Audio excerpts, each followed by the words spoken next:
पश्चिम बंगाल में आज टीएमसी की पिछले 15 सालों की सत्ता को खतरा हो गया है। ममता बनर्जी की गद्दी फिसलती नजर आ रही है। इस बार भाजपा ने पूरी तैयारी कर ली है, पूरी ताकत लगा दी है टीएमसी को पश्चिम बंगाल से उखाड़ फेंकने की।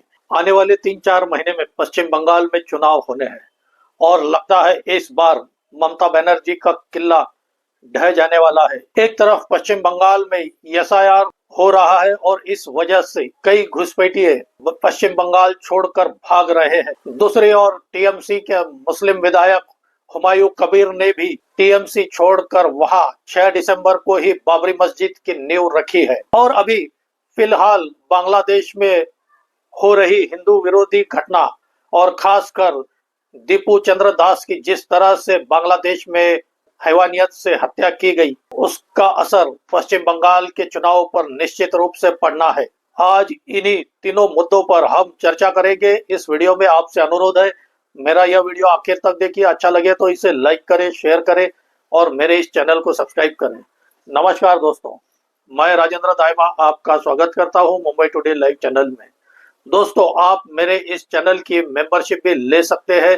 हम जनवरी 2026 से रविवार को लाइव आने वाले हैं और इसमें आप हिस्सा ले सकते हैं। यह सिर्फ मेंबर्स के लिए ही होगा।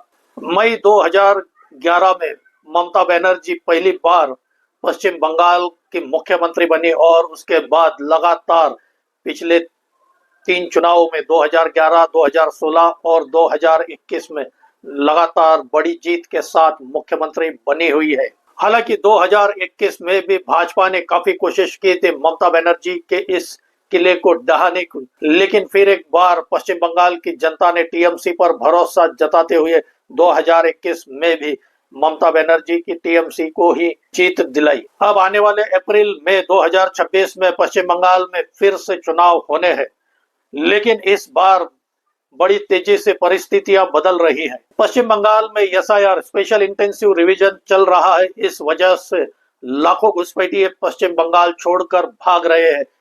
कई लाखों बांग्लादेशी घुसपैठिए पश्चिम बंगाल में कई सालों से टीएमसी के वोटर बने हुए थे, टीएमसी को वोट देते थे और आज पश्चिम बंगाल छोड़कर भाग रहे हैं।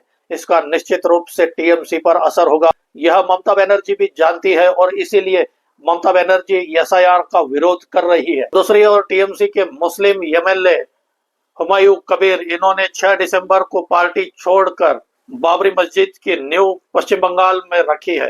हुमायूं कबीर ने ऐलान किया है कि वे अलग से अपनी पार्टी बनाएंगे। आज पश्चिम बंगाल में हुमायूं कबीर को मुस्लिमों का बढ़ता समर्थन मिल रहा है, तेजी से समर्थन बढ़ रहा है और हुमायूं कबीर ने ऐलान किया है कि वे टीएमसी के खिलाफ आने वाले विधानसभा चुनाव में 130 से ज्यादा उम्मीदवार उतारेंगे और यह स्पष्ट है कि हुमायूं कबीर यह 130 उम्मीदवार जो उतारेंगे उसमें से ज्यादा यह मुस्लिम ही होंगे और इस वजह से जो टीएमसी का जो मुस्लिम वोटरों का बेस है वह हुमायूं कबीर की पार्टी की ओर खिसकता नजर आ रहा है। कुछ विधानसभा क्षेत्रों में हुमायूं कबीर का अच्छा वर्चस्व है। तीसरा सबसे बड़ा असर आने वाले पश्चिम बंगाल के चुनाव में बांग्लादेश में हो रही हिंदुओं पर हिंसा का असर पड़ना निश्चित है।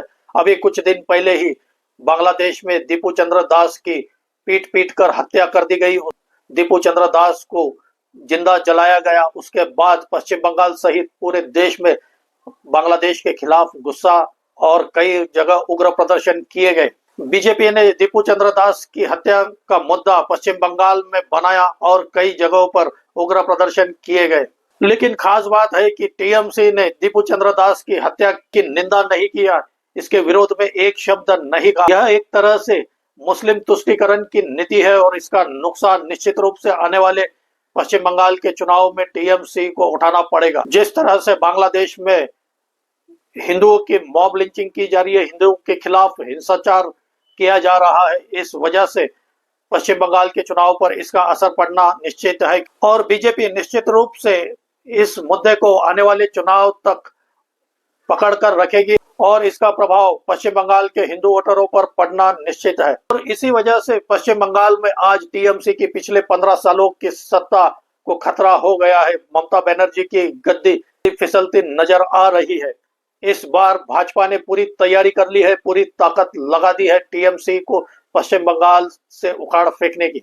देखना होगा भाजपा इसमें सफल होती है या फिर एक बार पश्चिम बंगाल की जनता टीएमसी पर भरोसा जताती है। दोस्तों, आपकी क्या राय है इस बारे में, आप भी कमेंट करके बताइए। मेरा यह वीडियो अच्छा लगा हो तो इसे लाइक करें, शेयर करें और मेरे इस चैनल को सब्सक्राइब करें।